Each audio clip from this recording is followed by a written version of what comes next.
അയ്യനെ കാണാൻ മല കയറിയെത്തുന്ന തീർത്ഥാടകർക്ക് വലിയ ആശ്വാസമാണ് സന്നിധാനത്ത് 24 മണിക്കൂറും പ്രവർത്തിക്കുന്ന സർക്കാർ ആയുർവേദ ആശുപത്രി. പനി, ചുമ, തുമ്മൽ പോലുള്ള അസുഖങ്ങൾക്കുള്ള മരുന്ന് മുതൽ പഞ്ചകർമ്മ ചികിത്സ വരെ ഇവിടെയുണ്ട്.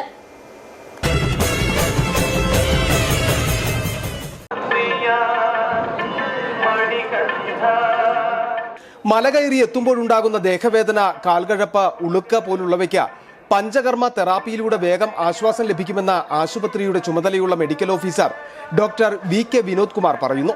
ഇതോടൊപ്പം ആവി പിടിക്കുന്നതിനും മുറിവ് വെച്ച് കെട്ടുന്നതിനുമുള്ള സൗകര്യവും ഇവിടെ ഒരുക്കിയിട്ടുണ്ട്.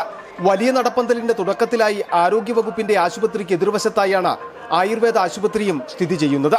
വേണ്ട ചികിത്സകളും മരുന്നുകളും ആദ്യം നോക്കി മരുന്ന് കൊടുക്കുകയും അത് മാത്രമല്ല അവർക്ക് വേണ്ട പ്രാഥമികമായിട്ടുള്ള പഞ്ചകർമ്മ ചികിത്സകൾ എല്ലാ ചികിത്സയും ഇവിടെ ചെയ്യാൻ പറ്റും. അപ്പോൾ അവർക്ക് വേണ്ടിയിട്ടുള്ള പ്രാഥമിക ബാൻഡേജ്, അതേപോലെ ഒന്ന് ജസ്റ്റ് ഒന്ന് അഭ്യംഗം എന്ന് പറയുക, എന്ന് പറഞ്ഞാൽ ജസ്റ്റ് ഒന്ന് എണ്ണ ഇട്ടിട്ട് ഒന്ന് ചൂട് പിടിപ്പിക്കുക, ഇങ്ങനെയുള്ള കാര്യങ്ങളൊക്കെ ചെയ്ത് അവർക്ക് അവരുടെ നോർമൽസിയിൽ എത്തിച്ചിട്ട് അവരെ താഴോട്ട് ഇറക്കി വിടാനുള്ള പരിപാടിയാണ് ചെയ്യുന്നത്. കഴിഞ്ഞിപ്പം ഞാനിവിടെ വന്നിട്ട് ഇതിപ്പോൾ ആറാമത്തെ ദിവസമാണ്. കഴിഞ്ഞ് 5 ദിവസമായിട്ട് നിയർലി 1000 ഒരു ആവറേജ് 1000 OP ആണ് നമുക്ക് കിട്ടുന്നത്. അപ്പം ഈ ഇത്രയും ആൾക്കാരെ നമ്മൾ 2 OP കൗണ്ടറുകളാണ് ഇവിടെ പ്രവർത്തിക്കുന്നത്.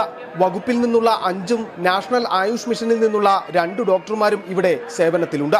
ഇതോടൊപ്പം 3 ഫാർമസിസ്റ്റ്, 4 തെറാപ്പിസ്റ്റ് എന്നിവരും മറ്റു ജീവനക്കാരുമുണ്ട്. രജിസ്ട്രേഷൻ കൗണ്ടർ, OP കൗണ്ടറുകൾ, ഫാർമസി, തെറാപ്പി റൂം, മരുന്ന് സൂക്ഷിക്കുന്നതിനും ആവി പിടിക്കുന്നതിനുമുള്ള മുറികൾ, ജീവനക്കാർക്കായുള്ള മുറികൾ തുടങ്ങിയവ ഇവിടെ സജ്ജീകരിച്ചിട്ടുണ്ട്. ഓരോ ദിവസവും 1000-ലധികം പേരാണ് ഇവിടെ എത്തുന്നത്.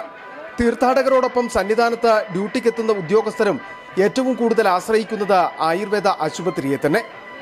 City vision, Sannidhanam.